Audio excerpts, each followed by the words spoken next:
2010년 김해 외곽의 폐차장. 새벽 공기가 아직 덜 깨어난 시간이었다. 유아프레스가 마지막으로 내려앉자 한 대의 승용차는 마치 각을 맞춘 듯한 철에 정육면체로 찌그러져 바닥에 떨어졌다. 작업반장은 습관처럼 다가가 표면을 두드렸고 금속이 내는 소리는 비어있지 않았다. 속이 너무 무겁게 울렸다. 누군가가 이상한 냄새 난다고 중얼거렸고 그 순간 검게 그을린 틈새에서 불에 탄 천 조각이 삐져나왔다. 용접봉으로 모서리를 벌리자 타이어 냄새가 아니라 가스가 눌어붙은 듯한 매캐한 냄새가 한꺼번에 튀어나왔다. 그리고 그 안에서 사람의 팔이 나왔다. 살갗은 검게 말라 있었는데 손은 끝까지 무언가를 붙잡고 있었다. 손이 쥔 것은 분명히 핸들이었다. 그런데 이상하게도 그것은 차에 달려있지 않았다. 탈착된 핸들이 마치 마지막 숨을 붙잡듯 손바닥에 끼워진 채로 남아있었다. 경찰이 도착해 폴리스 라인을 치자 평소엔 소음으로 가득한 폐차장이 갑자기 숨을 죽였다. 현장 감식 요원은 핸들의 그을음 패턴을 보며 낮게 말했다. 이건 사고 화재가 아닙니다. 안에서 태웠어요. 형사 박경감은 금속 덩어리의 안쪽을 들여다보다가 얼어붙은 목소리로 한 줄을 뱉었다. 이 차, 3년 전에 사라진 그 딜러가 마지막으로 팔았던 차다. 그리고 그는 누군가가 그 남자를 바로 그 차 안에 밀어넣고 폐차장으로 데려와 눌러 없애려 했다는 생각을 떨칠 수 없었다.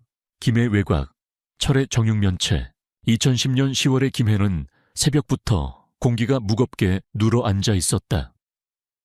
밤새 내린 비가 먼지와 기름때를 바닥에 눌러 붙여놓았고 폐차장으로 들어가는 비포장길은 트럭 바퀴 자국마다 물이 고여 작은 웅덩이를 만들었다. 사람들은 이런 곳을 기억하지 않는다.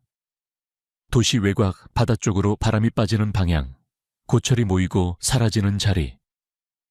하지만 기억이 사라지는 장소일수록 이상하게 사건은 더 선명한 형태로 남는다. 냄새부터가 그랬다.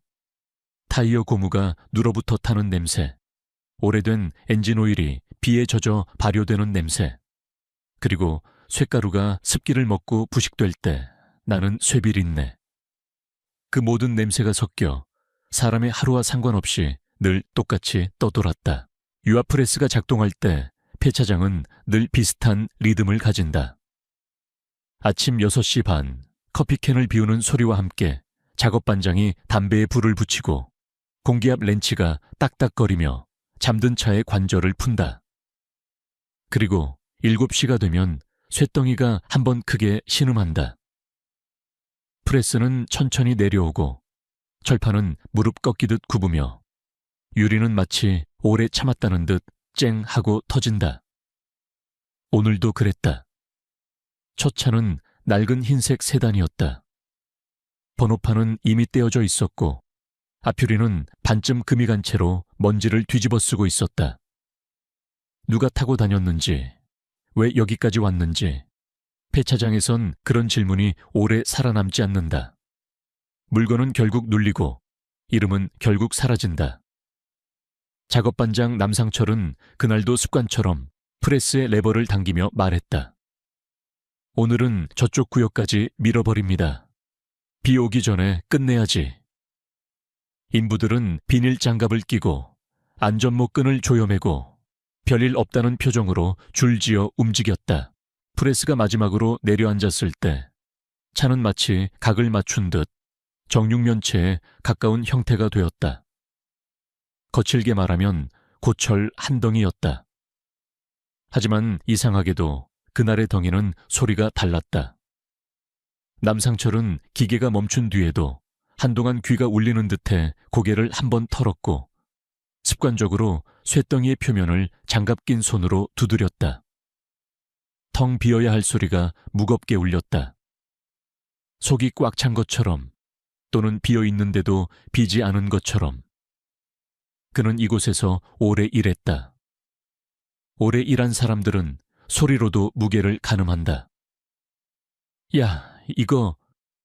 남상철이 중얼거리는 사이 옆에 있던 막내가 코를 찡긋하며 말했다. 반장님, 이상한 냄새 나는데요. 타는 냄새 아닌데. 타이어가 타는 냄새는 쉽게 알아챌 수 있다. 고무는 달콤하게 타고 플라스틱은 얇고 날카롭게 탄다. 그런데 막내가 말한 냄새는 달랐다. 매캐한데 어디까지나 젖은 냄새였다. 불이 났는데도 물을 먹은 것 같은 냄새. 마치 좁은 통 안에서 오래 눌어붙은 연기가 빠져나오는 냄새였다. 남상철은 불안함을 들키지 않으려는 사람처럼 담배를 바닥에 비벼 끄고 용접봉이 든 상자를 끌어왔다. 괜히 호들갑 떨지 마. 안에 뭐 남았나 보지. 원래는 프레스에 들어가기 전 차량 내부를 대충 훑는다. 잡동산이나 가연성 물질이 있으면 빼고 남은 건 그냥 눌러버린다. 하지만 바쁠 때는 생략되는 절차다. 오늘도 그랬고 그 생략이 종종 문제를 만든다. 용접봉이 모서리를 벌리자 쇳덩이는 마치 숨을 참았다가 내뱉는 것처럼 쩍 하고 갈라졌다. 그 순간 냄새가 한꺼번에 튀어나왔다. 기름과 쇳물의 냄새가 아니라 어딘가에서 익숙하게 맡아본 적 있는 냄새. 도시 가스 누출 사고 기사에서나 떠올리던 그 종류의 냄새가 불에 그을린 청과 함께 번졌다. 그리고 그 틈에서 검게 젖은 천 같은 것이 삐져나왔다. 막내가 손전등을 비추는 순간 천은 천이 아니었다. 남상철은 숨을 들이켠 뒤 천을 조심스럽게 잡아당겼다.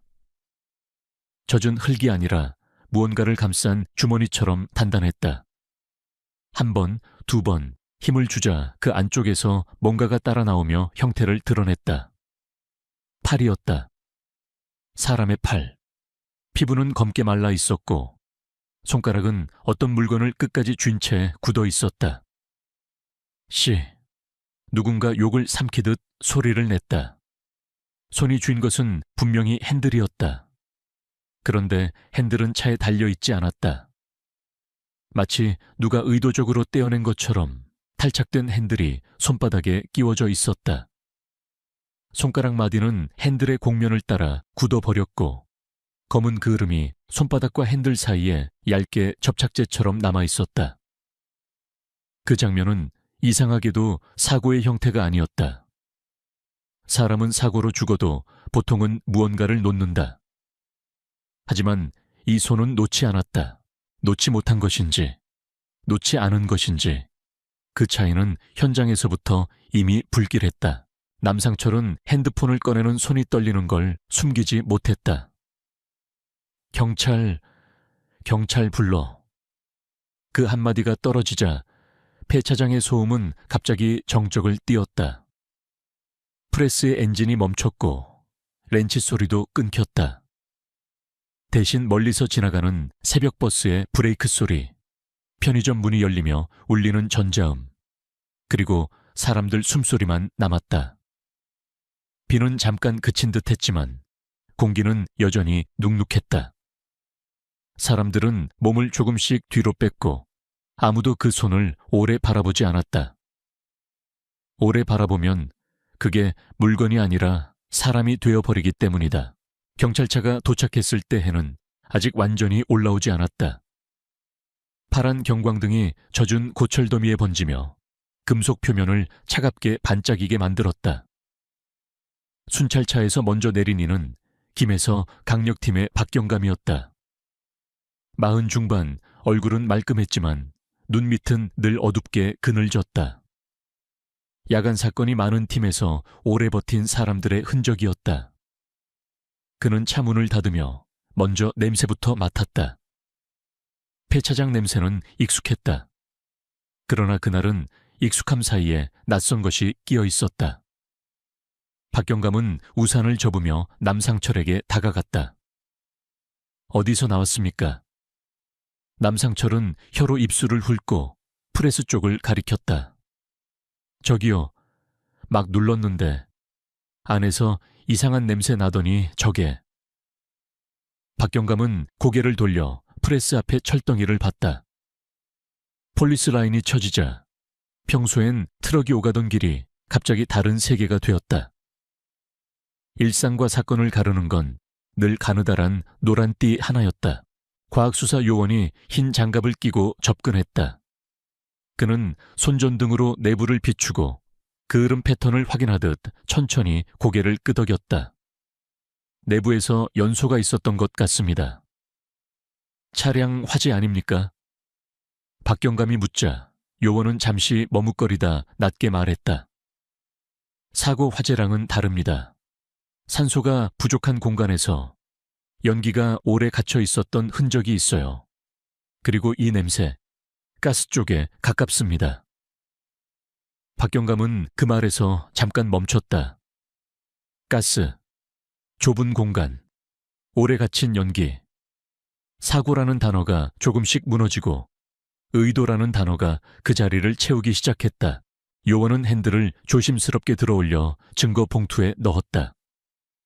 핸들의 금속 부분은 불에 그을렸지만 특정 부위만 이상하게 더 검었다. 사람의 손이 닿아 열이 집중된 것처럼. 박경감은 봉투 너머로 그 형태를 바라보다가 본능적으로 시선을 돌렸다. 현장은 늘 사람을 유혹한다. 오래 보면 상상하기 시작한다. 상상은 증거가 아니다. 그는 주변을 살폈다. 폐차장 사무실 앞, 젖은 출입기록 노트, 트럭이 드나드는 게이트, 그리고 한쪽에 쌓인 압축 완료 표시의 고철 블록들. 그런 것들 사이에서 사건의 진짜 시작점은 늘 사소한 곳에 숨는다. 이 차 언제 들어왔죠? 박경감이 물었다. 남상철은 사무실로 뛰어가 젖은 노트를 들고 왔다. 종이는 비를 먹어 눅눅했고 글씨는 연필이라 번져 있었다. 남상철이 손가락으로 줄을 짚었다. 오늘 새벽이에요. 4시 조금 넘어서 외주 운반이 가져왔습니다. 우리는 그냥 받았고. 박경감은 외주 운반이라는 말에서 눈썹이 아주 조금 움직였다. 외주는 경계가 흐린 단어다. 누가 가져왔는지, 누가 책임지는지, 책임이 결국 사라지는 구조. 그는 노트의 차량 정보란을 훑다가 멈췄다. 차대번호 일부가 적혀 있었고 뒤쪽이 지워진 흔적이 있었다. 누군가 급하게 연필로 덮은 것처럼 박경감은 천천히 숨을 내쉬며 요원에게 말했다. 차대번호 남은 부분부터 조회해 봅시다. 그리고 들어온 경로, 외주 운반업체 확인. 그는 마지막으로 철의 정육면체를 다시 바라봤다. 사람을 삼킨 뒤에도 금속은 무표정했다. 하지만 그 무표정이 오히려 확신을 줬다. 누군가는 이곳을 알고 있었다. 이곳이 무엇을 지우는지, 무엇을 남기는지, 그리고 무엇을 묻는 가장 빠른 방법인지. 경찰차로 돌아오는 길, 박경감은 창밖만 봤다. 김해의 아침은 늘 바쁘게 깨어난다.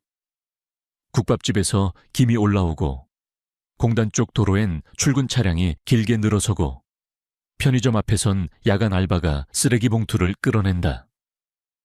평범한 도시의 평범한 리듬. 그런데 그 리듬 한복판에 새벽 4시에 외주 운반과 정육면체 속 손이 끼어들었다.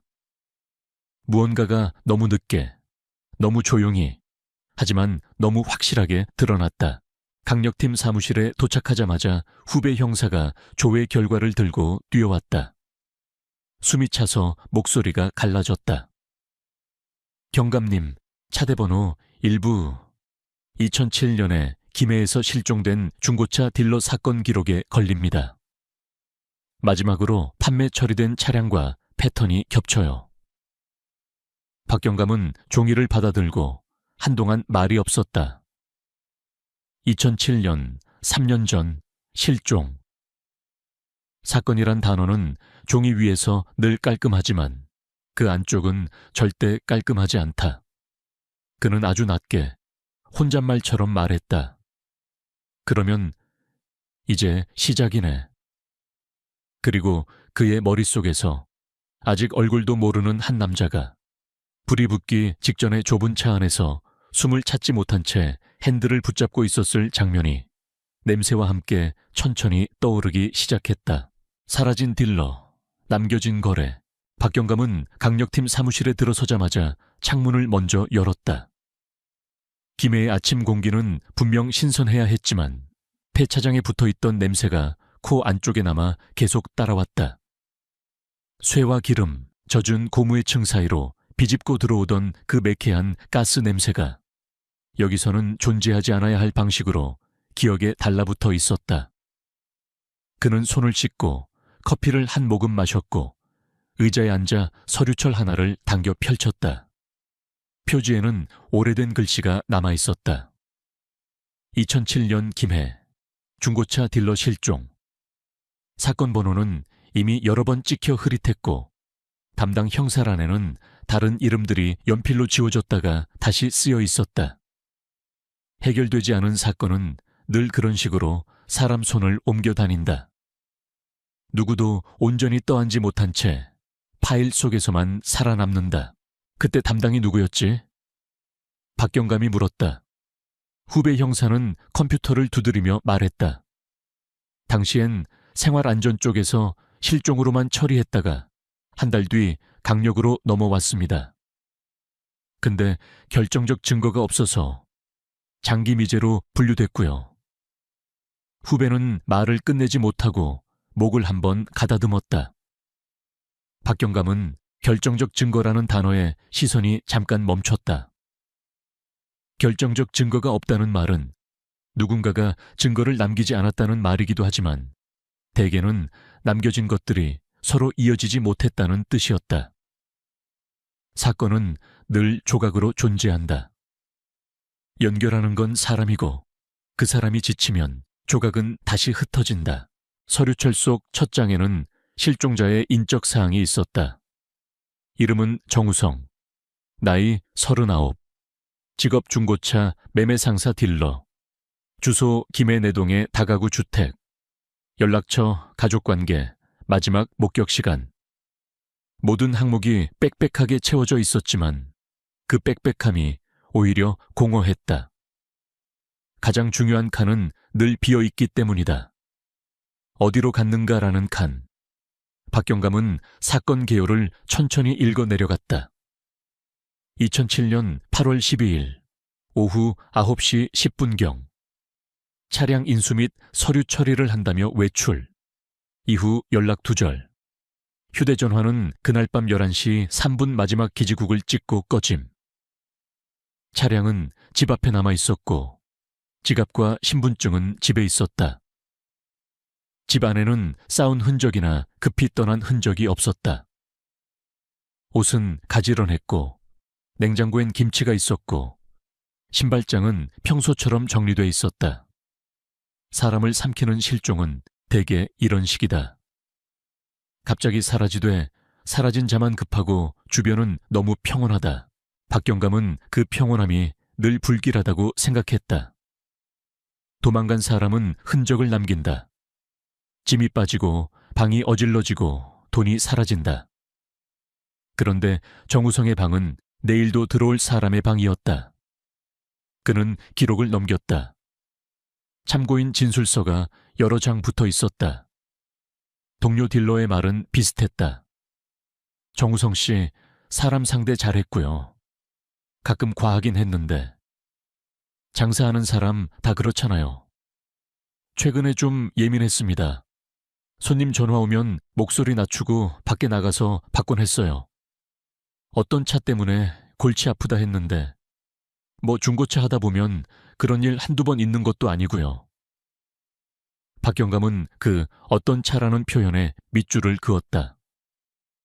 사건 기록에서 반복되는 단어는 곧 사건의 중심으로 올라온다.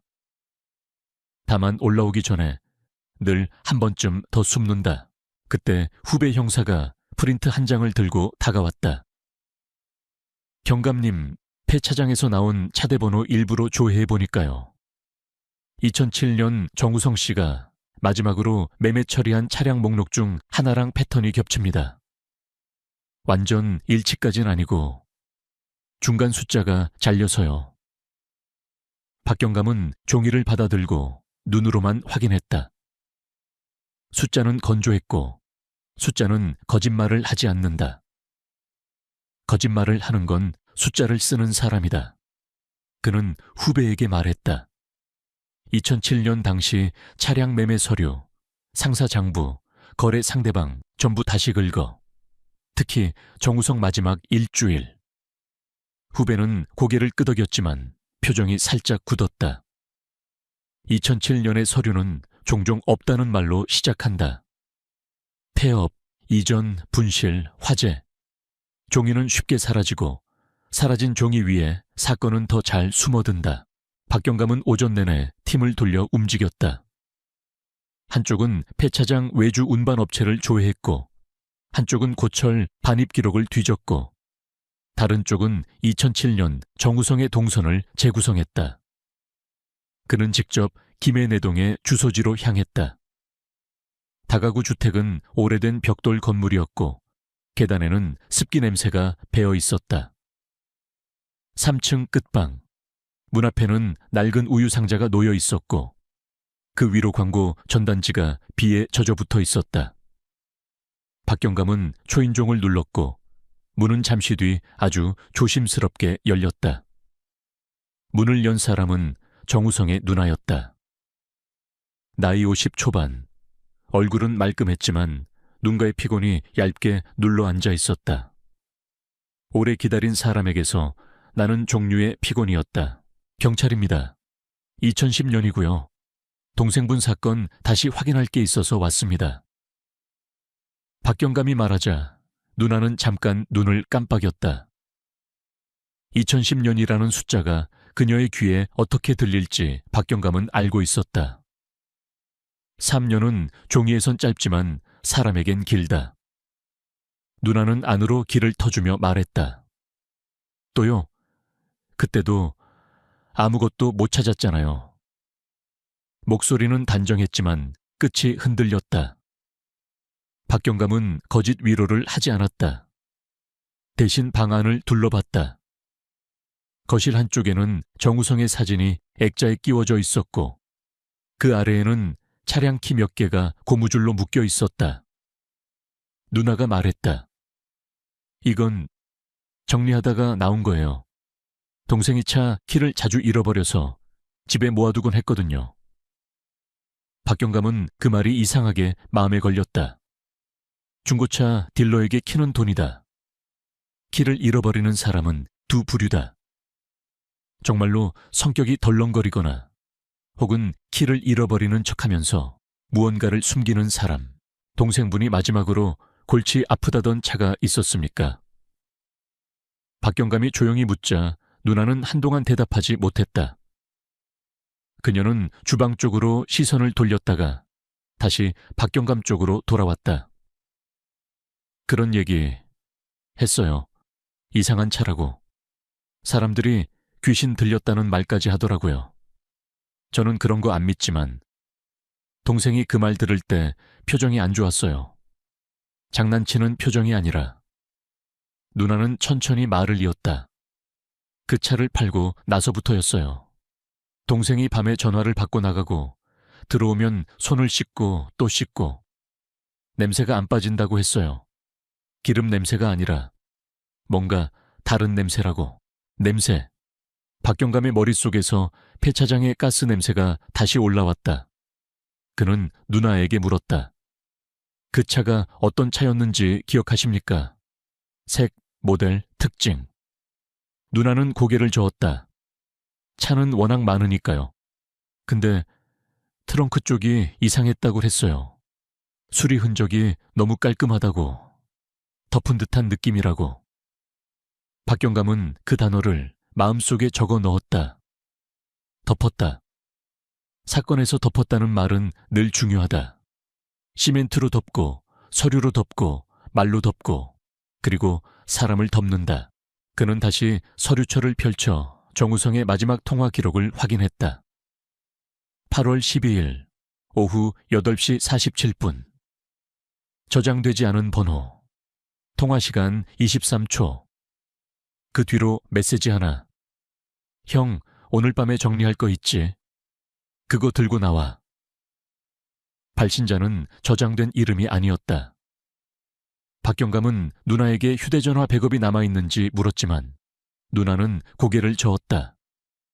그때 경찰이 다 가져갔다가 돌려줬는데 이미 초기화된 상태였어요. 박경감은 초기화라는 말에 눈이 잠깐 멈췄다. 폰을 초기화하는 건 대개 주인이 아니다. 주인이 아닌 사람이 초기화할 때는 이유가 있다. 그 이유는 대개 주인과 함께 사라진다. 사무실로 돌아온 박경감은 팀원들이 모아온 자료를 한 장씩 넘겼다. 폐차장 외주 운반업체는 명목상 소형 운송사였지만 실제로는 여러 업체 이름을 바꿔가며 고철을 넘기는 구조였다. 반입 기록에는 2010년 10월의 새벽 4시 12분 압축 대상 차량 한 대가 들어온 것으로 되어 있었고 차량 정보는 반쯤 지워져 있었다. 지워진 자리만큼 눈에 띄는 건 없다. 박경감은 운반기사 신원을 확인하라고 지시했다. 동시에 2007년 정우성이 속해 있던 매매상사를 찾아보라고 했다. 매매상사라는 곳은 도시의 빛이 닿는 곳에 붙어 있으면서도 빛이 비추지 않는 거래가 같이 숨 쉬는 곳이다. 서류가 있고 서류가 없고 서류가 있는 척하는 곳. 거기서 사람은 차를 팔고 차는 사람을 삼킨다. 그날 저녁 박경감은 혼자 남아 2007년 사건 기록의 사진들을 다시 봤다. 정우성의 얼굴은 밝았지만 사진 속 배경은 늘 매매단지였다. 반짝이는 차 유리, 바람에 펄럭이는 깃발, 무사고 슬래시 주행거리 조작 없음 같은 문구가 적힌 현수막. 그는 그런 현수막이 가장 의심스럽다고 생각했다. 세상에서 가장 위험한 말은 늘 없음으로 시작한다. 무사고, 무문제, 무관계. 그리고 그 말이 반복되는 곳에서는 무언가가 반드시 있다. 마지막 장에는 당시 담당 형사가 적어놓은 메모가 있었다. 실종 전날, 정우성 핸들 관련 불만 언급, 고객 클레임, 차가 손에서 미끄러진다는 표현. 박경감은 그 메모를 오래 바라봤다. 손에서 미끄러진다. 핸들이 손에서 미끄러진다. 그리고 지금 2010년의 정육면체 속에서 누군가의 손은 핸들을 놓지 않은 채 굳어 있었다. 박경감은 그 연결이 우연이 아니길 바랐다. 우연이 아니라면 적어도 잡을 수 있는 실마리가 있다는 뜻이니까. 하지만 동시에 우연이 아니라면 누군가는 3년 동안 그 실을 끊지 않기 위해 조용히 관리해 왔다는 뜻이기도 했다. 그는 담배 대신 차가운 물을 한 모금 마셨다. 목구멍으로 내려가는 물이 이상하게 뜨겁게 느껴졌다. 사건은 아직 시작 단계였다. 그러나 어떤 사건은 시작부터 이미 결말의 냄새를 풍긴다. 가스 냄새처럼 눈에 보이지 않는데도 확실하게 존재하는 냄새. 박경감은 컴퓨터 화면에 떠있는 외주 운반기사 연락처를 바라보다가 전화를 들었다. 밤 10시를 넘긴 시간이었다. 벨이 길게 울리고 끊어질 듯 이어졌다. 그리고 마침내 낯선 남자의 숨소리가 수화기 너머로 들려왔다. 여보세요? 박경감은 신분을 밝히려다 잠깐 멈췄다. 사건이 깊어질수록 첫 마디는 신중해야 한다. 그는 낮고 단정한 목소리로 말했다.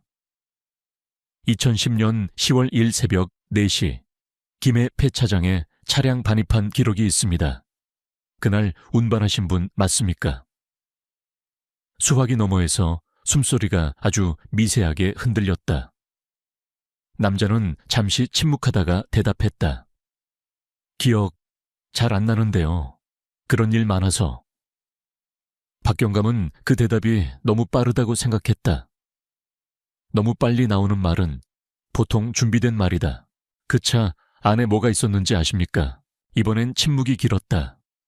그리고 남자는 아주 낮게, 마치 자신도 들리지 않길 바라는 목소리로 말했다. 형사님, 그런 거 묻지 마세요. 그 차는 원래부터 안 비어 있었어요. 전화가 끊기기 직전 마지막으로 무언가가 바닥을 긁는 소리가 났다. 박경감은 수화기를 내려놓은 채 한동안 움직이지 못했다. 그리고 그는 확신했다. 이 사건은 단순히 사라진 사람의 문제가 아니었다. 누군가가 3년 동안 사라진 사람과 함께 사라져야 할 무언가를 차 안에 가둔 채 관리해왔다. 이제 그 무언가가 정육면체라는 형태로 세상 밖으로 밀려 나온 것이다. 차는 기억을 지우지 않는다. 김해 매매단지는 아침부터 사람 냄새가 진했다. 국밥집에서 끓는 뼈국물 냄새가 골목을 타고 올라오고 커피 자판기 앞에는 이미 담배 연기가 얇게 깔려 있었다. 비가 그친 뒤라 바닥은 눅눅했고 중고차 전시장의 광택은 더 반질거렸다. 반짝임은 늘 진실처럼 보이지만 이 바닥에서 반짝임은 대개 덮개의 역할을 한다. 덮고 잊고 다시 팔고. 박경감은 매매단지 입구에 서서 한 번 숨을 들이켰다. 폐차장에서 맡았던 그 매캐한 가스 냄새는 여기엔 없어야 했다. 그런데 이상하게도 기름 냄새와 타이어 냄새 사이로 비슷한 종류의 공기가 떠올랐다. 사람을 속일 때 나는 냄새. 값싼 방향제를 뿌린 가죽 시트에서, 누군가 급하게 닦아낸 핸들에서, 그리고 무사고라는 문구를 너무 크게 적어놓은 유리창에서 나는 냄새. 정우성이 마지막으로 몸담았던 상사는 이미 간판이 바뀌어 있었다. 페인트로 덧칠한 흔적이 선명했고 예전 이름은 희미한 그림자처럼 남아있었다. 박경감은 그런 흔적을 좋아하지 않았다. 덧칠은 늘 누군가의 시간이 지나갔다는 증거인데 그 시간 속에서 무엇이 사라졌는지 아무도 설명해주지 않기 때문이다. 그는 사무실 문을 열고 들어가 신분증을 내밀었다. 안쪽에서 서류를 정리하던 직원이 고개를 들었다. 나이는 30 중반쯤, 눈동자가 조금 빠르게 흔들리는 사람, 특유의 습관이 있었다. 강력팀입니다. 2007년 정우성 딜러 실종 사건, 관련 자료 확인하러 왔습니다. 직원은 순간 표정이 굳었다가 곧바로 웃음을 얹었다. 이 바닥에서 웃음은 방어다. 아, 그 사건요. 오래됐는데요. 그때 여기 계시던 분들 다 나가셨고 서류가 없으면 없어진 이유가 있겠죠. 박경감은 목소리를 높이지 않았다. 대신 사무실 안을 천천히 훑었다. 책상 위에 거래 계약서가 쌓여 있었고 컴퓨터 모니터 옆에는 현금 매입 환영이라는 스티커가 붙어 있었다. 벽에는 허위 매물 근절 포스터가 걸려 있었는데 포스터가 걸린 곳은 대개 허위가 가장 잘 숨는 자리였다. 직원은 한 번 침을 삼키고 말했다. 경감님, 진짜로 저희도 모르고요. 그때 경찰도 왔다 갔다 했는데 아무것도. 박경감은 후배가 미리 확보해둔 프린트 한 장을 내밀었다. 차대번호 1부, 거래 날짜, 그리고 정우성이 마지막 일주일 사이 처리한 차량 중 문제차로 표시된 항목. 이 차량, 기억합니까? 2007년 8월 초에 들어왔다가 며칠 만에 빠졌습니다. 서류상으로는 정상 매매인데 그 이후 행방이 애매합니다. 직원의 눈이 종이에 닿는 순간 아주 미세하게 동공이 줄었다. 사람은 정말 모를 때보다 아는 것을 숨길 때 더 빨리 반응한다. 직원은 종이를 오래 보지 않고 시선을 돌렸다.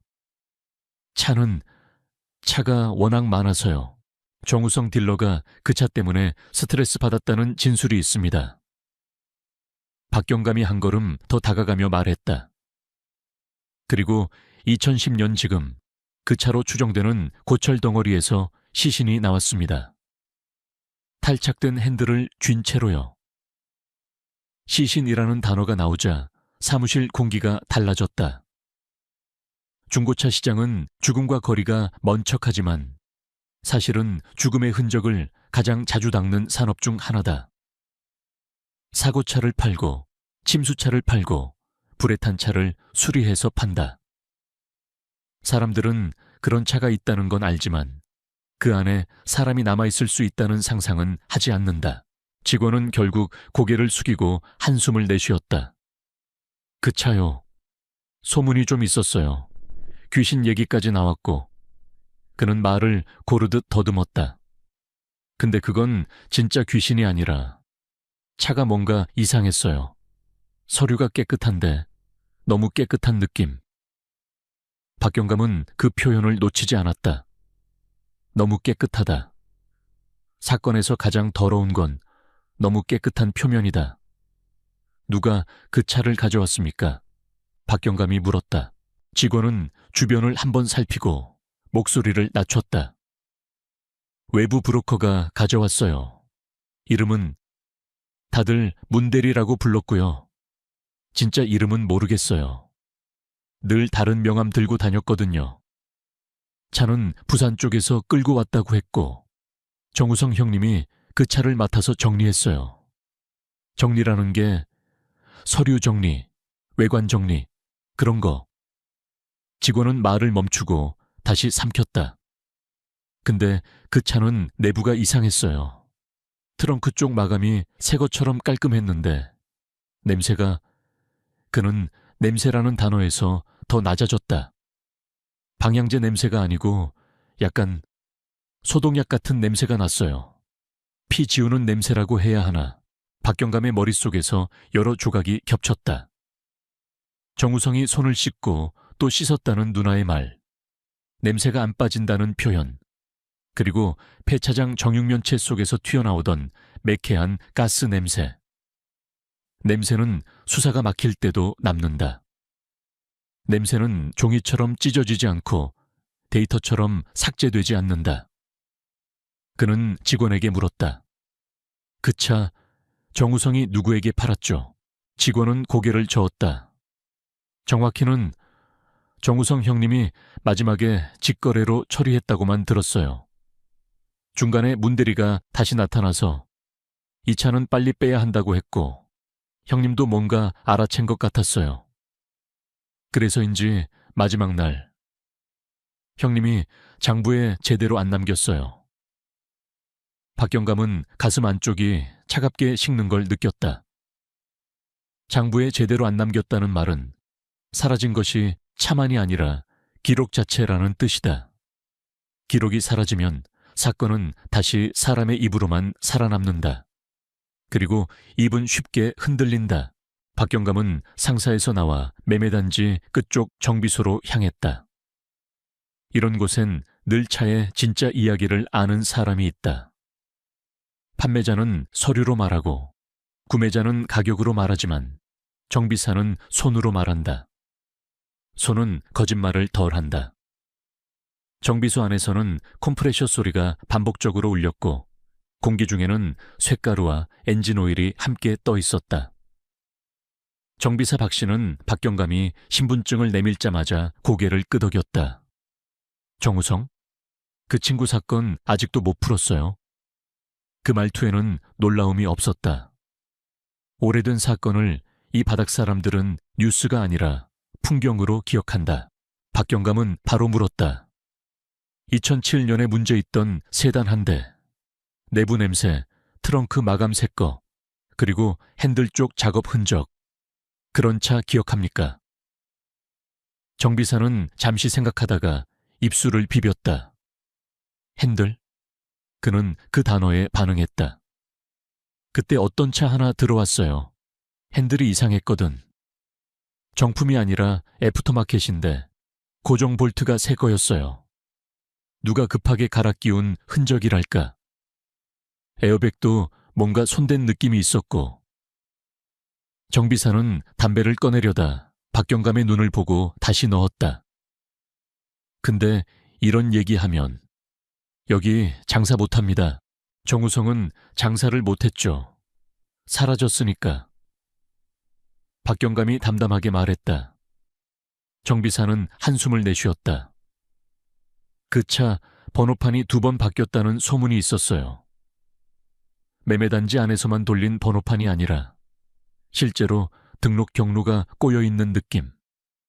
그게 진짜로 꼬였는지 누가 꼬아놨는지 저는 몰라요. 다만 정우성이 그 차 때문에 누군가랑 통화하고 나서 얼굴이 확 변했어요. 이거 내 손에 들고 있으면 죽는다고까지 했습니다. 박경감은 그 말을 들으면서도 얼굴을 굳히지 않았다. 대신 질문의 각도를 바꿨다. 그 차 어디서 왔다고 했습니까? 정비사는 잠시 망설이다가 말했다. 부산 쪽. 그리고 사고철이라고 했어요.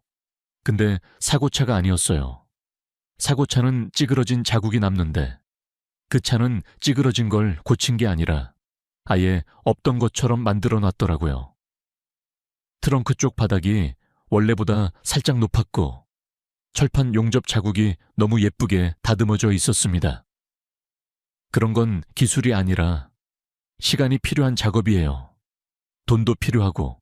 박경감은 정비소를 나오며 휴대전화를 꺼냈다. 팀에 지시할 게 많았다.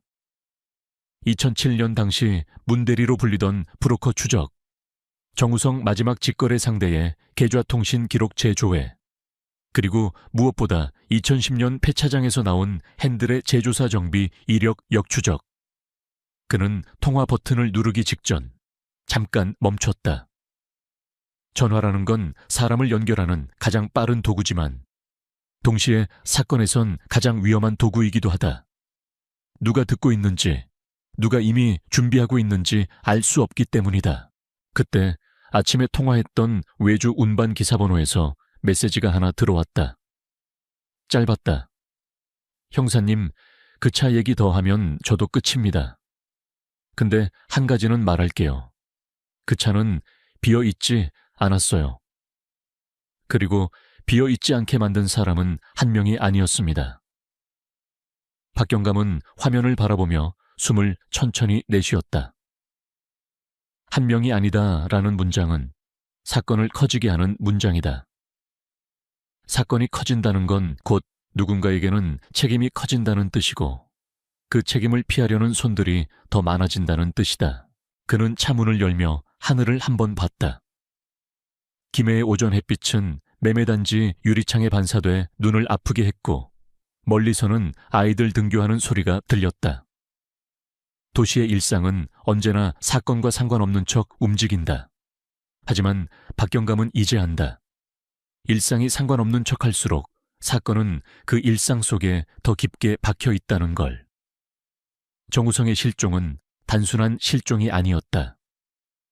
누군가가 차를 통해 무엇을 옮겼고, 무엇을 숨겼고, 무엇을 지우려 했고, 그 과정에서 사람 하나를 차 안에 가둬버렸다. 그리고 3년 뒤, 그 지우려 했던 방식 자체가 시신을 세상 밖으로 밀어 올렸다. 사무실로 돌아가는 길에 박경감은 폐차장에서 봤던 손을 떠올렸다. 핸들을 붙잡은 손, 탈착된 핸들을 끝까지 놓지 않은 손. 그 손이 마지막 순간에 붙잡으려 했던 게 방향이었는지, 살길이었는지, 아니면 누군가에게 남기려 했던 증거였는지 아직 알 수 없다. 다만 한 가지는 분명했다. 그 손은 사고의 손이 아니었다.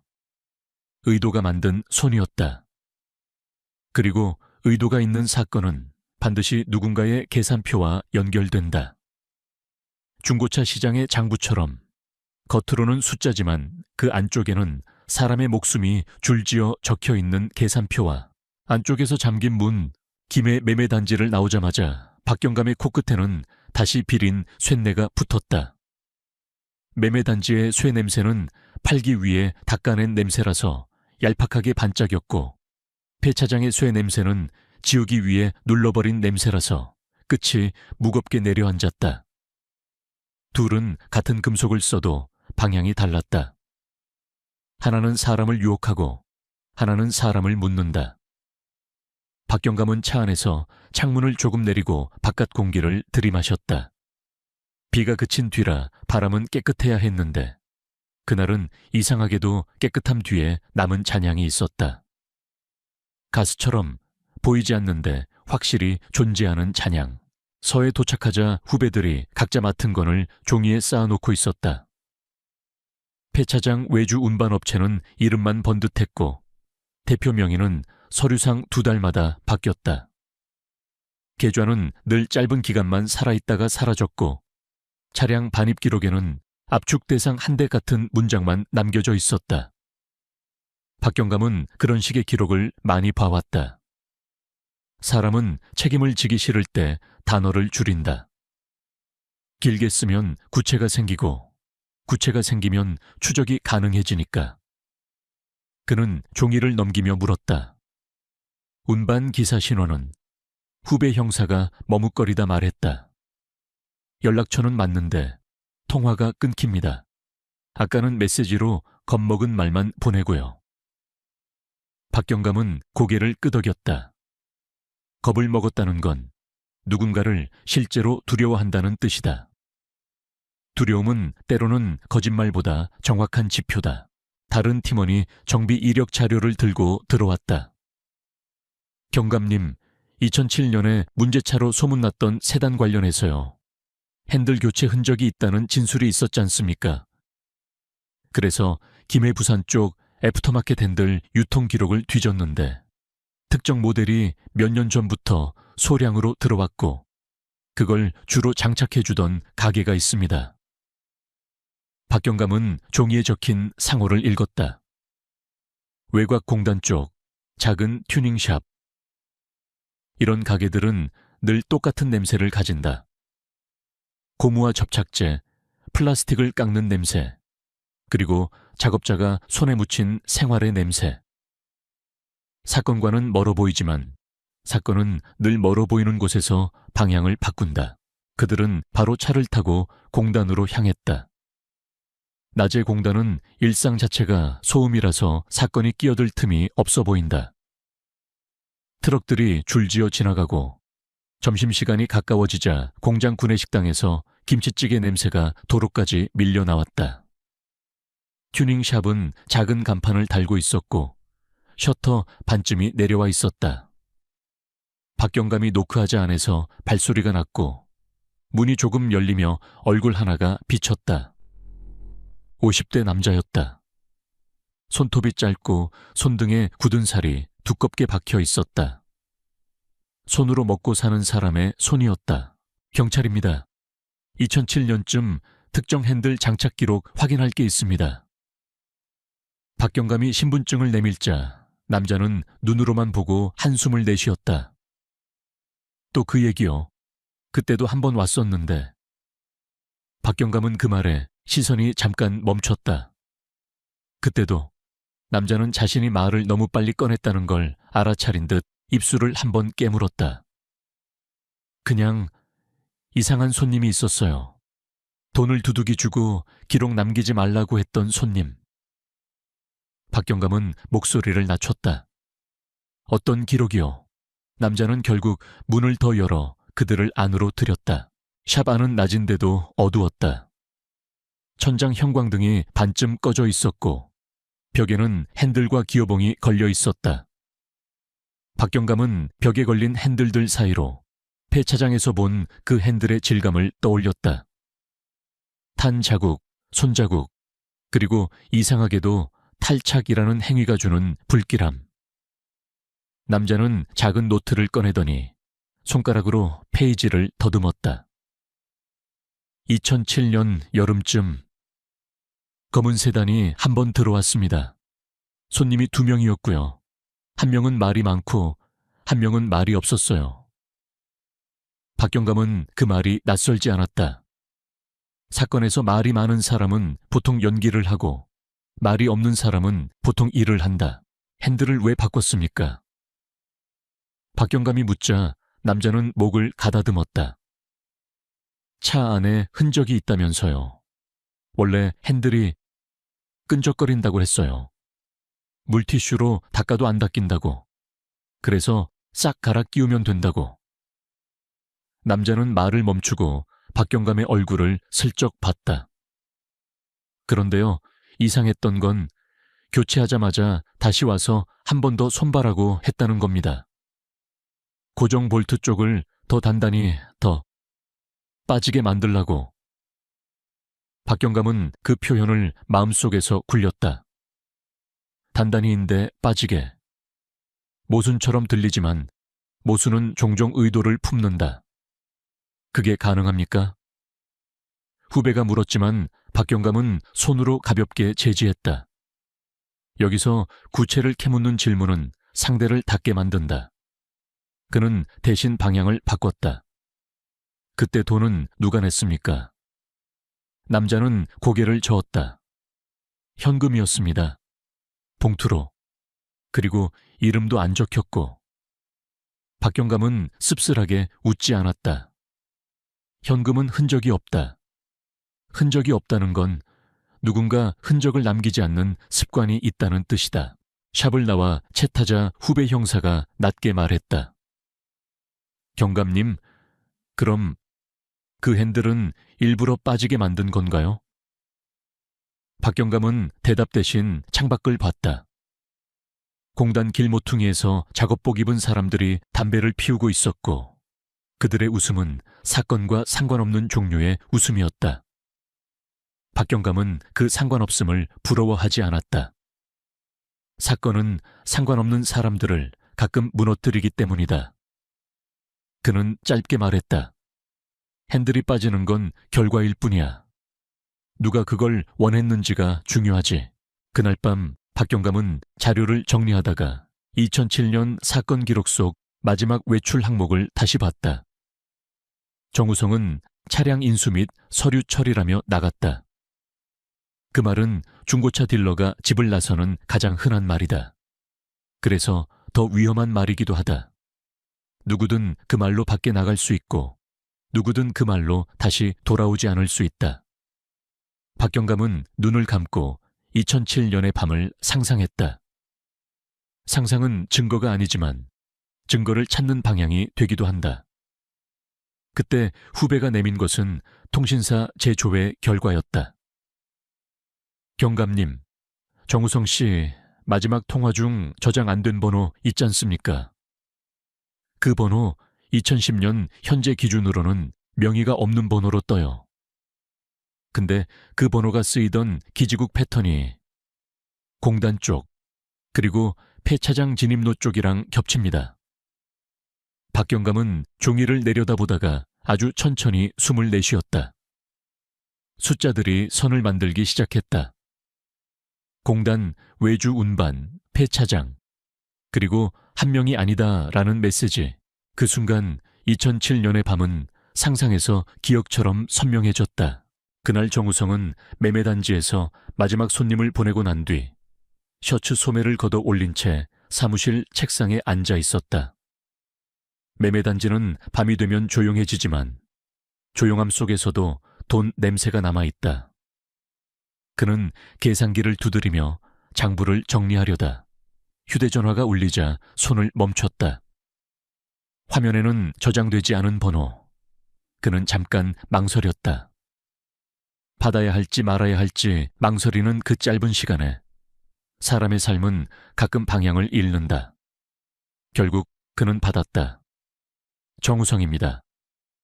잠깐의 정적 뒤에 낮은 목소리가 들렸다. 형, 오늘 밤에 정리할 거 있지? 그거 들고 나와. 정우성은 목이 마른 듯 침을 삼켰다. 그거라니요. 상대는 웃지도 않았는데 웃는 것 같은 기운을 풍겼다. 형이 알아. 그 사건. 정우성은 전화를 끊고도 한동안 움직이지 못했다. 그 차, 소문이 돌았고 너무 깨끗한 서류가 붙어 있었고 트렁크 쪽 바닥이 미묘하게 높았고 내부에서 소독약 같은 냄새가 났던 차. 그는 그 차를 팔 때부터 어딘가 불길함을 느꼈다. 불길함은 전문 용어가 아니다. 하지만 이 바닥에서 오래 버틴 사람들은 불길함을 감이 아니라 경험이라고 부른다. 그는 서랍에서 봉투 하나를 꺼냈다. 종이 몇 장과 복사해둔 거래 내역, 그리고 번호가 적힌 작은 메모. 누군가가 숨기고 싶어 하는 것들은 대개 종이에 남는다. 종이를 없애려는 사람이 있을 때 사람도 같이 없어지기도 한다는 걸 정우성은 늦게 배웠다. 그는 공단 쪽으로 차를 몰았다. 밤의 공단은 낮보다 더 차가웠고 가로등 빛이 젖은 아스팔트에 길게 늘어져 있었다. 약속 장소는 작은 창고 앞이었다. 창고 문은 반쯤 열려 있었고 안쪽은 어두웠다. 그는 차에서 내려 주변을 살폈다. 멀리서 트럭 지나가는 소리, 철판 부딪히는 소리, 그리고 어딘가에서 새는 물이 뚝뚝 떨어지는 소리. 정우성은 문턱을 넘기 직전 본능적으로 손을 씻고 싶다는 충동을 느꼈다. 손이 더러워진 것도 아닌데 손을 씻고 싶어지는 순간이 있다. 마음이 더러워질 걸 예감할 때다. 안쪽에서 두 사람이 나왔다. 한 명은 말이 많아 보이는 사람이었고 한 명은 말이 없었다. 말이 많은 쪽이 웃으며 말했다. 형, 생각보다 빨리 왔네. 정우성은 웃지 않았다. 뭘 원하는데요? 말이 많은 쪽이 어깨를 으쓱했다. 형이 가진 종이. 그거. 정우성은 봉투를 더 세게 쥐었다. 그때 말이 없는 쪽이 조용히 손짓했다. 창고 안쪽에 세단이 있었다. 문제의 차, 불빛이 닿지 않는 곳에 세워져 있어서 차는 마치 물속에 잠긴 것처럼 어둡게 보였다. 타봐. 말이 많은 쪽이 말했다. 형, 여기서 끝내자. 그냥 타서 확인하고 종이 주고 서로 잊자.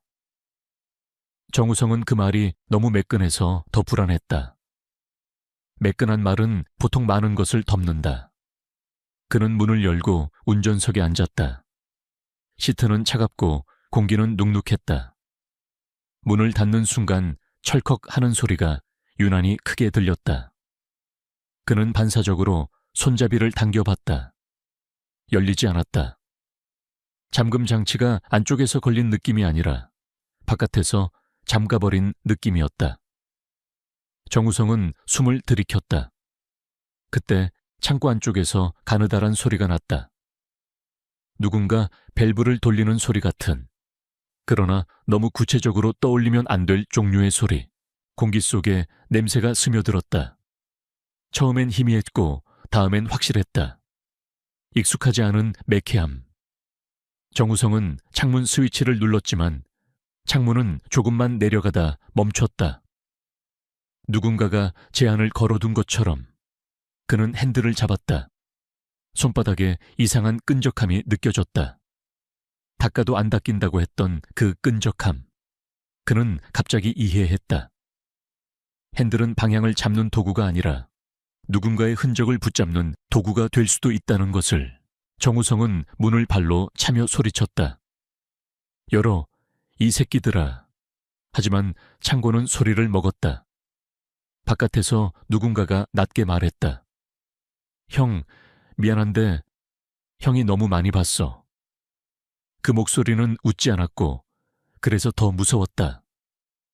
정우성은 숨이 가빠지는 와중에도 손이 움직였다. 그는 핸들을 더 세게 움켜쥐었다. 누군가가 일부러 손봐둔 핸들이었다면, 빠지게 만든 핸들이었다면 지금 이 순간 그것이 빠져야 했다. 그는 핸들을 비틀고 잡아당기고 온몸의 힘을 손목에 몰았다. 핸들은 갑자기 뚝 하고 떨어져 나갔다. 정우성은 핸들을 품에 끌어안은 채 멈칫했다. 방향을 잃은 건 차가 아니라 자신이었다. 그러나 그는 핸들을 놓지 않았다. 놓으면 자신이 이 안에서 완전히 사라질 것 같았기 때문이다. 박경감은 그 장면을 상상하다가 눈을 떴다. 상상일 뿐인데도 손바닥이 차갑게 젖어 있었다. 그는 책상 위에 놓인 증거 봉투를 바라봤다. 탈착된 핸들, 그 으름, 그리고 손자국. 어딘가에서는 그 밤이 실제였을 것이다. 그리고 그 밤을 만든 사람은 한 명이 아닐 것이다. 박경감은 후배를 불렀다. 문대리, 그 별명으로 불린 브로커, 지금부터 잡아. 그리고 외주 운반 기사 위치 뜨면 바로 움직인다. 후배가 고개를 끄덕이며 나가려는 순간 박경감의 휴대전화가 다시 울렸다. 폐차장 외주 기사 번호였다. 이번엔 메시지가 아니었다. 전화였다. 박경감은 잠깐 망설이다가 받았다.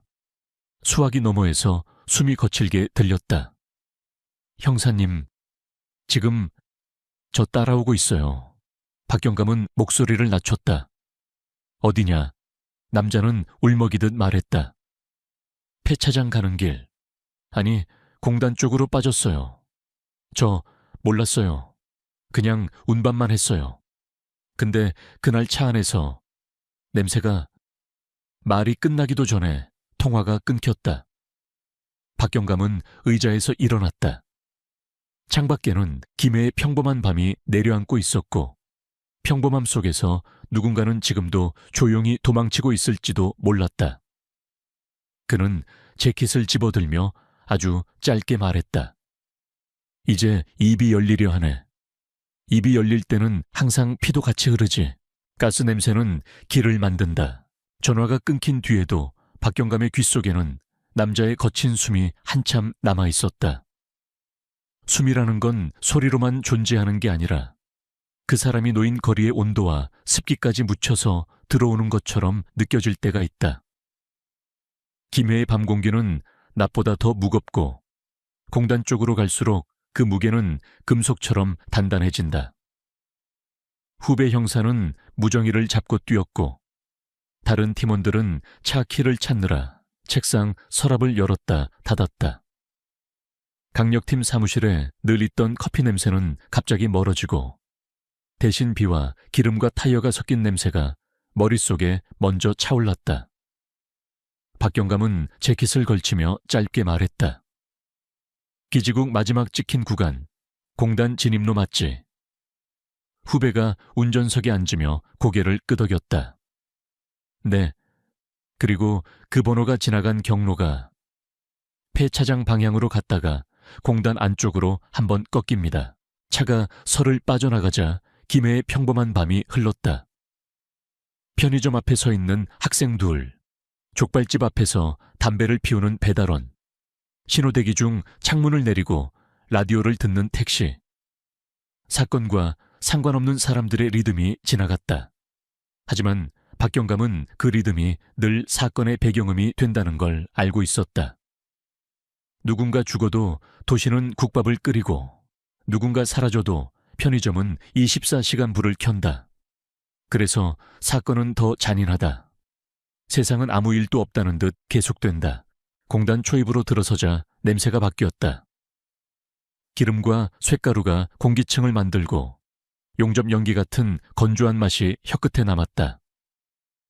차창 밖으로는 낮에 봤던 공장들이 검은 덩어리처럼 서 있었고 가로등 빛은 젖은 아스팔트 위에서 길게 늘어졌다. 박경감은 후배에게 말했다.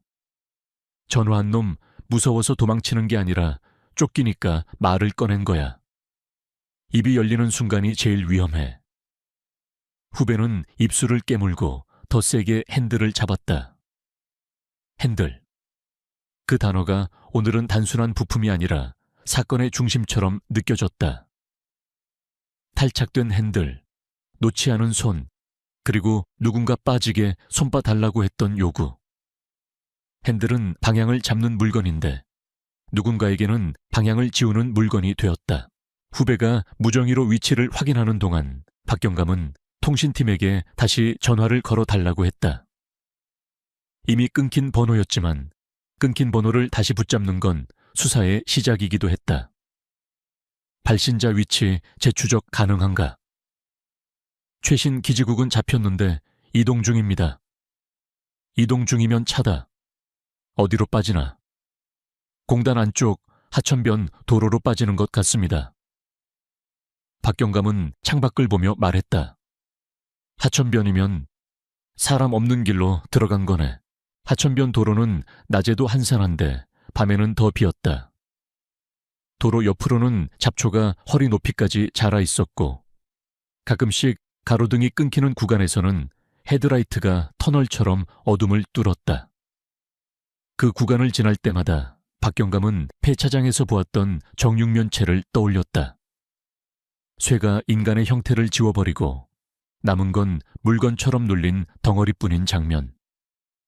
사람을 물건으로 만들려는 의도는 늘 이런 어둠을 좋아한다. 그때 후배가 급히 브레이크를 밟았다. 앞쪽 갓길에 트럭 한 대가 비스듬히 서 있었다. 헤드라이트는 꺼져 있었고 비상등이 아주 약하게 깜빡였다. 트럭 뒤쪽에는 검은 그림자가 하나 있었다. 사람이었다. 박경감이 차에서 내리자 젖은 풀 냄새가 먼저 올라왔고 그 뒤에 익숙한 소의 냄새가 따라왔다. 운반 기사였다. 그는 트럭 문에 등을 기대고 있었는데 얼굴이 창백했고 이마에 피가 얇게 번져 있었다. 누군가에게 맞은 흔적이었다. 그는 박경감을 보자마자 입술을 떨며 말했다. 형사님, 저는 진짜 몰랐어요. 박경감은 무릎을 굽혀 그의 시선을 맞췄다. 누가 따라왔어? 기사는 숨을 가쁘게 들이켰다.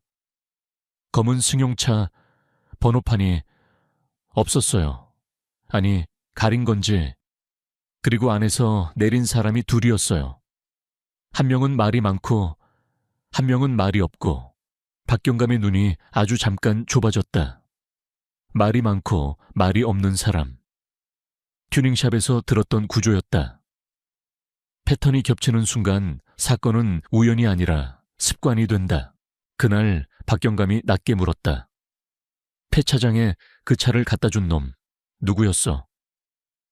기사는 울먹이며 고개를 흔들었다. 이름 몰라요. 다들 문대리라고 불렀고 저한텐 현금 주고 운반만 시켰어요. 차는 원래부터 이상했어요. 냄새가.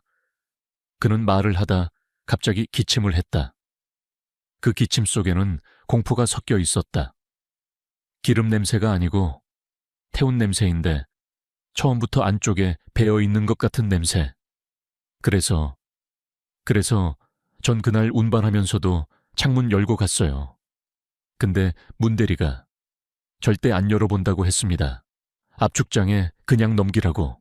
후배가 응급차를 부르려 무전을 치는 동안 박경감은 기사에게 마지막으로 물었다. 왜 지금 전화했어? 기사는 눈을 감았다가 힘겹게 떴다. 그 차가 압축 들어가기 전에 소리가 났어요. 저는 바보처럼 그냥 쇠가 삐걱대는 줄 알았는데 사람 숨소리 같았어요. 근데 그때 문대리가 웃으면서 말했어요. 차는 소리를 오래 품어. 그래서 더 세게 눌러야 해라고. 기사의 목젖이 크게 움직였다. 형사님, 그 사람들 차를 지우는 게 아니에요. 사람을 지우는 거예요. 응급차 사이렌이 멀리서 울리기 시작했을 때 박경감의 휴대전화가 또 울렸다. 이번에도 모르는 번호였다. 그는 받자마자 신분을 밝히지 않았다. 상대는 숨을 한번 고르고 말했다. 경감님, 지금 공단 안쪽 철제 앞에 빨간 컨테이너 보이죠? 거기 CCTV 오늘 밤에 지웁니다. 목소리는 젊었고 떨렸으며 무엇보다 지운다는 단어를 너무 자연스럽게 썼다. 박경감은 단번에 판단했다.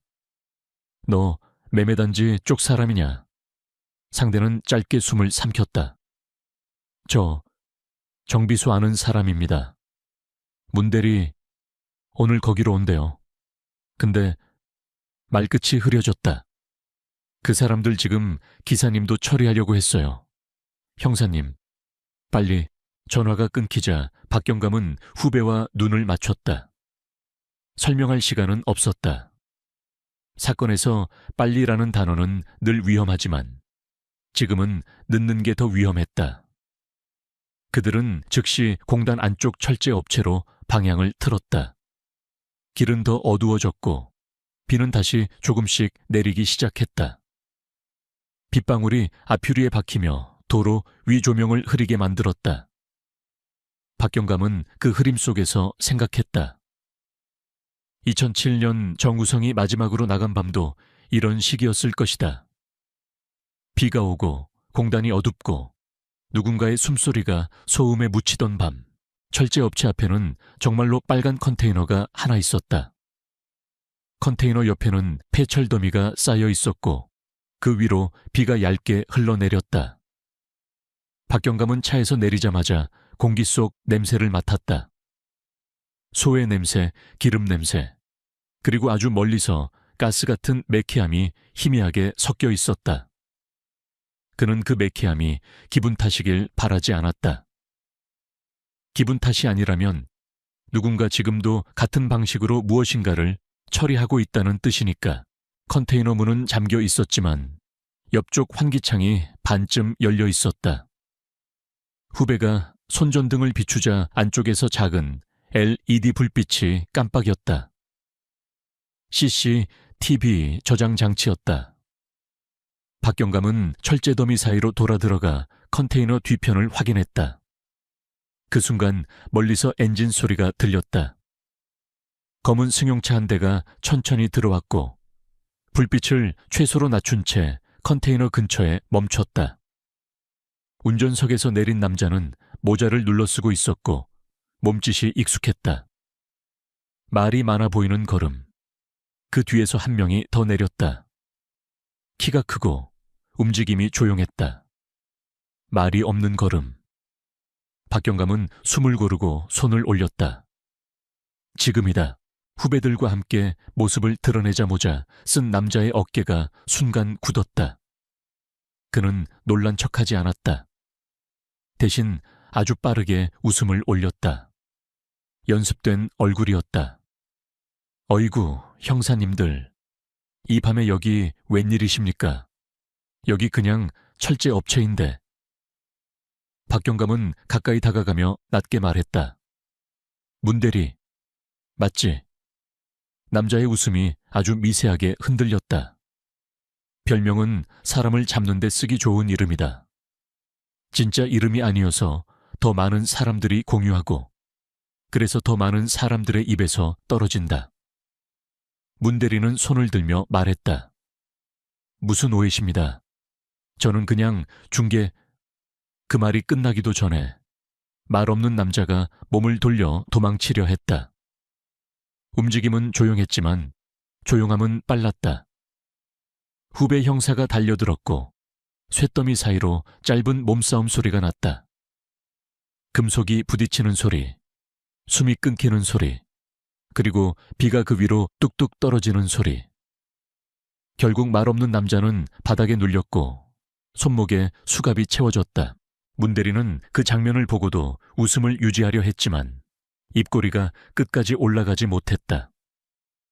박경감은 그의 앞에 섰다. 2007년 정우성 실종, 2010년 폐차장에서 나온 정육면체. 네가 연결돼 있어. 문대리는 어깨를 으쓱하며 말했다. 형사님, 중고차 시장에서 연결 안 되는 게 어디 있습니까? 차는 돌고 도는 거고 사람도. 그 말이 위험했다. 사람도라는 단어는 실수였다. 박경감은 그 실수를 놓치지 않았다. 사람도 돈처럼 돌려? 박경감의 목소리는 높지 않았지만 날카로웠다. 문대리의 눈동자가 잠깐 옆으로 움직였다. 컨테이너, CCTV, 지워야 할 것. 그는 입을 열려다 닫았다. 그러는 사이 후배는 컨테이너 안에서 저장 장치를 꺼내 들고 나왔다. 손전등 빛 아래 플라스틱 케이스가 젖어 반짝였고 그 반짝임이 이상하게도 매매단지 유리창의 반짝임과 닮아 있었다. 무엇이든 반짝임 뒤에는 누군가의 손자국이 남는다. 박경감은 문대리에게 마지막으로 물었다. 정우성을 어디에 넣었지?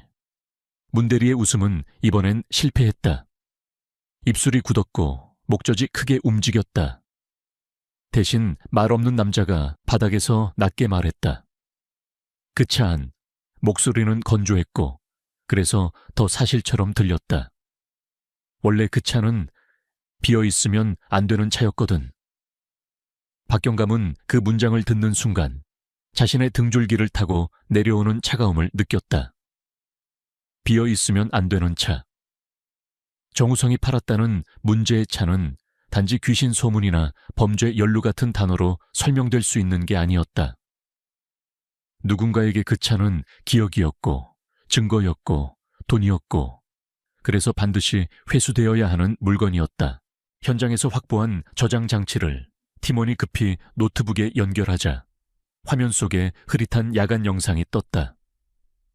비가 오는 공단, 컨테이너 앞, 그리고 검은 세단. 영상 속에서 모자 쓴 남자가 누군가를 밀어넣는 장면이 잠깐 스쳤다. 강하게 밀지는 않았다. 오히려 익숙하게 넣었다. 일하는 사람의 동작이었다. 그리고 다음 프레임에서 운전석 쪽 유리에 손바닥이 한번 붙었다 떨어졌다. 손바닥이 길게 미끄러진 흔적. 화면은 어둡고 픽셀은 거칠었지만 박경감은 그 손바닥이 마지막까지 잡으려 했던 게 무엇인지 알 것 같았다. 방향이 아니라 남기려는 흔적.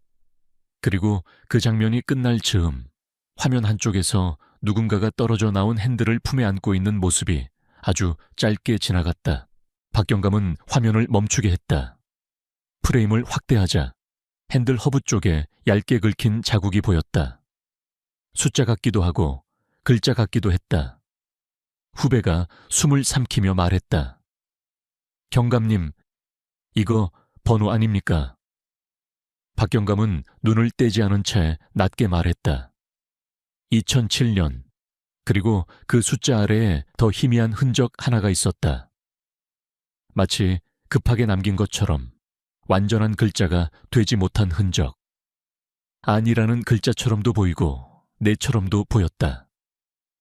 박경감은 폐차장에서 손이 핸들을 놓지 않았던 이유를 그제야 조금 이해했다. 핸들은 탈출구가 아니라 마지막으로 남길 수 있는 종이였던 것이다. 그때 문대리가 조용히 웃었다. 웃음은 아주 작았고 젖은 쇳더미 사이에서 더 불쾌하게 들렸다. 형사님, 지금 그거 열심히 보시죠. 근데 그는 고개를 살짝 기울였다. 그 차는 하나가 아닙니다. 박경감의 눈이 문대리에게 옮겨갔다. 문대리는 마치 자신도 놀랍지 않다는 듯 말했다. 정우성만 그 차를 판 게 아니고 정우성만 그 차에 들어간 것도 아닙니다.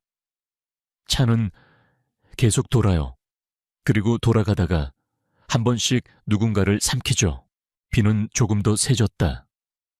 컨테이너 위에서 떨어지는 빗방울 소리가 마치 초침처럼 일정해졌다. 박경감은 문대리의 말을 듣는 동안 마지막에 기색에서 들었던 문장을 떠올렸다. 차는 소리를 오래 품어. 그렇다면 지금 그들이 쥐고 있는 건 한 사람의 죽음이 아니라 여러 사람의 소리가 눌린 구조물일지도 몰랐다. 박경감은 문대리의 손목에 채워진 수갑을 내려다보다가 아주 낮게 말했다. 그럼 다음 차는 어디냐? 문대리는 대답 대신 고개를 돌렸다. 그리고 그 시선이 공단 안쪽 더 깊은 방향을 가리키는 순간 박경감의 휴대전화가 또다시 울렸다. 이번엔 팀원이 아니라 정우성의 누나였다. 그녀의 목소리는 떨렸고 떨림 속에 단 하나의 문장이 선명했다. 경감님, 방금 집 앞에 동생이 쓰던 차가 다시 왔어요. 정육면체의 밤, 그리고 남겨진 핸들. 정우성의 누나가 사는 빌라는 김해 외곽에 오래된 주택가 끝에 붙어 있었다. 골목은 낮에는 아이들 자전거가 지나가고 저녁이면 분리수거 봉투가 벽을 따라 줄지어 서는 평범한 길이었다. 그런데 그날 밤 골목의 공기는 평범함을 흉내만 냈다. 비가 내린 뒤라 콘크리트 벽은 젖어 있었고 누군가 막 닦아낸 세제 냄새가 바닥에 얇게 남아 있었다. 박경감은 차에서 내리자마자 그 냄새를 먼저 맡았다. 세제 냄새는 집을 깨끗하게 만들기 위해 쓰이지만 사건에서는 흔적을 없었던 것처럼 만들기 위해 쓰이는 경우가 많다. 중고차 시장에서 지나치게 반짝이던 유리창처럼 깨끗함은 때때로 가장 불결한 목적을 품는다. 누나는 빌라 1층 현관 앞에서 비닐 우산을 쥔 채 서 있었다. 얼굴은 창백했고 손끝이 떨렸다. 경감님, 저기요. 그녀가 가리킨 곳에는 검은 세단이 아니라 정우성이 쓰던 낡은 소형차가 주차돼 있었다. 앞유리에는 빗물이 줄을 그으며 흘러내렸고 와이퍼는 멈춘 채 어중간한 각도로 서 있었다. 자동차라는 건 사람의 생활이 묻는 물건이라서 오래된 차는 늘 생활의 냄새를 가지고 있어야 하는데 그 차에서는 생활 냄새가 희미했다. 대신 아주 얇게 금속에 붙어버린 매캐함이 올라왔다. 가스가 타고 남은 냄새는 불이 꺼진 뒤에도 오래 머문다. 박경감은 문손잡이를 잡기 전에 장갑을 끼고 숨을 짧게 들이켰다. 차문은 잠겨 있지 않았다. 철컥이라는 소리도 없이 문이 부드럽게 열렸고 그 순간 누나의 숨이 한 번 끊겼다. 그녀가 기억하는 동생의 차는 이렇게 조용히 열리는 차가 아니었을 것이다. 오래된 차는 늘 한 번쯤 삐걱대며 자신이 살아있다는 걸 알리는데 이 차는 마치 누군가가 조용히 열리도록 관리해둔 물건처럼 보였다. 박경감은 운전석을 들여다봤다. 시트 위에는 먼지가 얇게 쌓여 있었는데 누군가 일부러 손이 닿지 않은 것처럼 만들려는 먼지였다. 자연스러운 먼지는 불규칙하게 쌓이지만 연출된 먼지는 이상하게 균일하다. 그는 글러브 박스를 열었다. 안쪽에서는 차 문서가 아니라 얇은 봉투 하나가 나왔다. 봉투는 비닐로 한 번 더 감싸져 있었고 테이프가 정교하게 붙어 있었다. 정교함은 늘 직업의 냄새를 풍긴다. 대충 붙여도 될 것을 굳이 정교하게 붙이는 사람은 습관적으로 흔적을 관리하는 사람이다. 박경감은 봉투를 조심스럽게 꺼내어 후배 형사에게 넘겼다. 후배는 즉시 증거봉투로 옮겼고 박경감은 누나를 향해 고개를 끄덕였다. 집으로 들어가세요. 창문 잠그고 불 켜두고 오늘 밤은 누가 오면 절대 문 열지 마십시오. 누나는 고개를 끄덕였지만 그 끄덕임은 동일하기보다 오래된 공포의 반사처럼 보였다. 3년 동안 그녀는 매일 문소리에 놀랐을 것이다. 동생이 돌아오는 문소리인지 동생이 돌아오지 못하게 만든 사람의 문소리인지 구분할 수 없는 상태로 빌라 주차장 한쪽에서 봉투를 열자 안에는 종이 뭉치와 작은 메모리 카드 하나가 들어있었다. 종이에는 정우성의 글씨가 아니었다. 정우성의 글씨는 계약서에서 보던 단정한 필체였고 여기 글씨는 더 거칠었다. 마치 급하게 적었거나 일부러 다른 사람처럼 보이게 적은 글씨였다. 하지만 숫자 배열이 익숙했다. 장부처럼 돈이 움직이는 방식의 숫자였다. 그리고 종이 가장 아래에는 짧은 문장이 있었다. 차는 비워두면 안 된다. 박경감은 그 문장을 읽는 순간 문대리가 했던 말을 떠올렸다. 그 차는 하나가 아니다. 정우성만 그 차에 들어간 게 아니다. 말은 단서가 될 때가 있고 독이 될 때가 있다. 지금 이 말은 단서였다. 단서이면서도 동시에 다음을 예고하는 독이었다. 메모리 카드를 노트북에 꽂자 화면에는 흐릿한 CC TV 영상이 몇 개 떴다. 공단의 야간 영상, 철제업체 컨테이너 주변, 그리고 박경감이 숨을 삼키게 만든 2007년의 날짜가 찍힌 파일 하나. 2007년, 정우성이 사라진 그 무렵. 화면은 어두웠고 픽셀은 거칠었지만 사람의 움직임은 거짓말을 하지 않았다. 두 사람이 있었다. 한 명은 말이 많은 사람의 동작으로 주변을 확인하며 손짓했고 한 명은 말이 없는 사람의 동작으로 필요한 일만 했다. 그리고 그 사이에 운전석 쪽으로 밀려 들어가는 사람의 어깨가 짧게 보였다. 정우성의 얼굴은 보이지 않았다. 얼굴은 사건에서 늘 마지막까지 숨겨진다. 대신 화면은 그가 밀려 들어가며 손을 뻗는 순간을 담고 있었다. 손이 핸들 쪽을 향하는 순간, 그리고 다음 프레임에서 핸들이 그의 품으로 떨어져 나오는 순간. 그 장면은 너무 짧아서 놓치기 쉬웠고, 그래서 더 의도적으로 느껴졌다. 누군가가 빠지게 손봐둔 핸들이었다면 그건 도망치기 위한 틈이 아니라 흔적을 남기기 위한 틈이었을 것이다. 박경감은 재생을 멈추고 영상 속에서 트렁크 쪽에 잠깐 비친 하얀 글자를 확대했다. 컨테이너 옆에 놓인 흰 포대, 시멘트 포대 비슷한 물건. 그 위에 찍힌 업체명, 공단 외곽의 작은 가스 설비 업체 로고였다. 사건은 늘 이렇게 연결된다.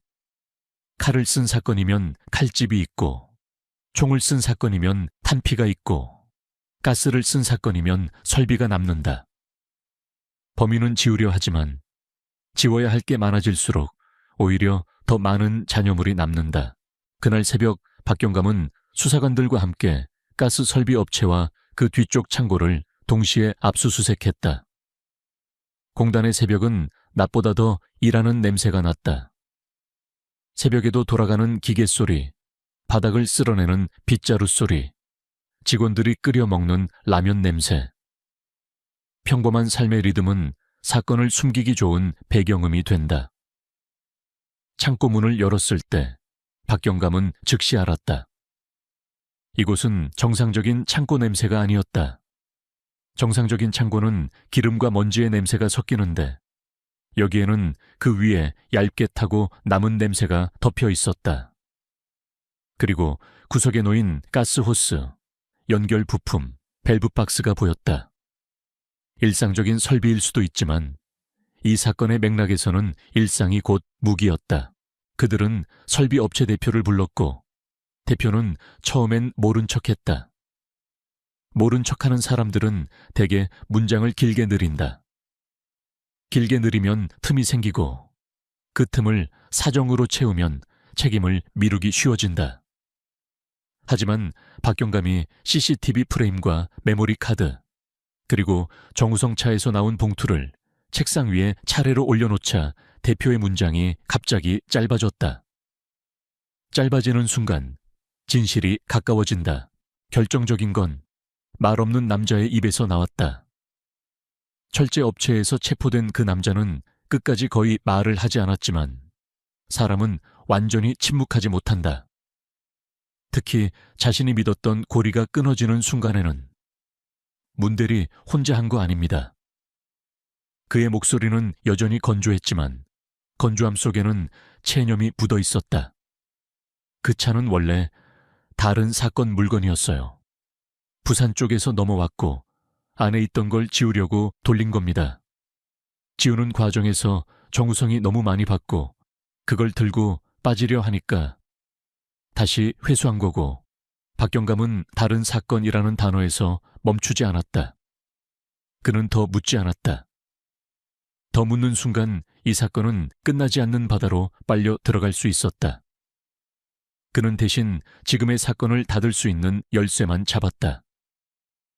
정우성이 왜 죽었는지, 누가 직접 손을 댔는지, 누가 도구를 마련했는지, 누가 마지막으로 압축장으로 보내 정육면체로 만들었는지 문대리는 결국 웃음을 버렸다. 웃음을 버리는 순간 그의 얼굴은 처음으로 장사꾼처럼 보이지 않았다. 오히려 계산이 끝난 사람처럼, 숫자를 다 써버린 사람처럼 보였다. 형사님, 그가 낮게 말했다. 정우성이 가진 건 종이가 아니라 연결이었어요. 그 차를 판 순간부터 연결이 생겼고 연결이 생기면 누군가는 그걸 끊어야 합니다. 사람들은 끊는 걸 돈으로 해결하려고 하고 돈으로 안 되면 문대리는 말을 끝내지 않았다. 말 대신 고개를 아주 약하게 끄덕였다. 그 끄덕임 속에 가스, 잠긴 문, 매캐한 냄새, 그리고 눌리는 소의 소리가 들어있었다. 수사는 빠르게 마무리로 향했다. 가스 설비 업체의 납품 기록에서 문제의 부품이 빠져나간 날짜가 확인됐고 외주 운반 업체의 계좌에서는 문대리와 연결된 자금이 거미줄처럼 나왔다. 철제 업체 컨테이너 CCTV는 원본이 온전히 확보되었고 압축장 직원의 진술도 확보됐다. 그는 압축 들어가기 전에 소리가 났다는 말을 끝내 반복하지 못했다. 반복하면 책임이 생기기 때문이다. 하지만 그가 떨리는 손으로 남긴 서명은 그 말보다 훨씬 무거웠다. 종이는 거짓말을 할 수 있지만 종이 위의 서명은 그 거짓말을 법정으로 끌고 간다. 정우성의 장례식은 조용했다.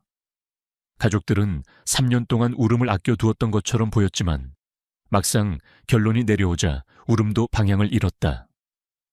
너무 오래 기다리면 분노도 슬픔도 지쳐서 표정이 된다.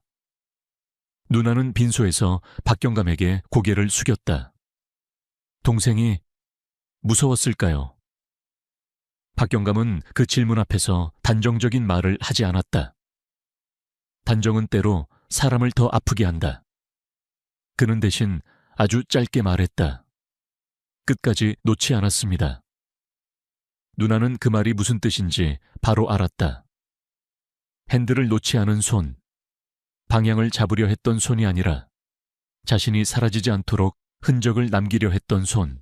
사건이 종결 처리된 날, 박경감은 다시 서류 보관실로 내려갔다. 지하의 공기는 늘 습했고 종이 냄새는 눅눅하게 코에 붙었다. 해결된 사건은 박스 안으로 들어가고 해결되지 않은 질문은 사람 안에 남는다. 그는 2007 김해 중고차 딜러 실종이라고 적힌 박스에 압수물 목록과 판결문 사본을 차례로 끼워 넣었다. 종이들이 딱 맞게 들어갈 때 사건이 끝났다는 느낌이 들기도 한다. 하지만 그날 박경감은 딱 맞는 느낌을 경계했다. 너무 딱 맞는 결말은 현실에서 드물다. 박스를 선반에 올리려는 순간 그의 시선이 옆칸에 낡은 파일 하나에 닿았다. 누군가 급하게 끼워 넣은 듯 삐져나와 있었다. 파일 표지에는 업체명처럼 보이는 코드가 적혀 있었고 그 아래에는 짧은 문장 하나가 연필로 눌러쓰여 있었다. 빈차 금지. 그리고 날짜가 하나 더 있었다. 정우성 사건 이후 2008년의 날짜. 박경감은 느리게 숨을 들이켰다. 공기가 또다시 매캐해지는 것 같았다. 차는 한 대로 끝나지 않는다는 말, 사람은 한 명으로 끝나지 않는다는 말, 그리고 정육면체의 밤이 다시 돌아올 수 있다는 예감이 종이의 습기처럼 손끝에 달라붙었다. 그는 파일을 완전히 꺼내지 않았다. 꺼내는 순간부터 다음이 시작될 것이기 때문이다. 대신 손전등을 켜고 표지의 코드를 한 번 더 확인했다. 숫자와 글자의 조합은 중고차 장부에서 보던 방식과 닮아 있었다. 생활 속 숫자, 그리고 사람을 삼키는 숫자. 박경감은 손전등을 끄고 박스를 선반에 올려놓으며 아주 낮게 혼잣말처럼 말했다. 차는 돌아가고 누군가는 그걸 비워두지 않으려고 하지. 그리고 그날 밤 김해의 비는 다시 조용히 내리기 시작했다.